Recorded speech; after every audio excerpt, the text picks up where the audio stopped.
Hello, my name is Dana, and today I'm gonna tell you about of the types of conditional.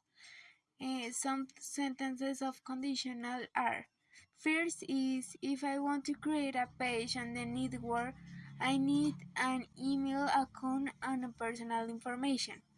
Second, if someone steals my password to access my social network, I change my password immediately and report the problem.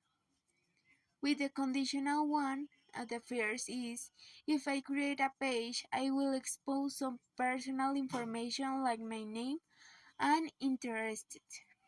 Thank you. Hello, my name is Jonathan. If I can making a change on a social network, I will approving the privacy and the security and options because ours need more protections.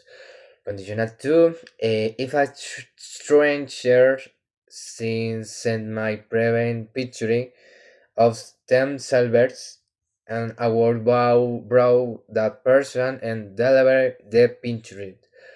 If I found deep face or AI content of me or a relative, I will report the content and ask for it to be removed.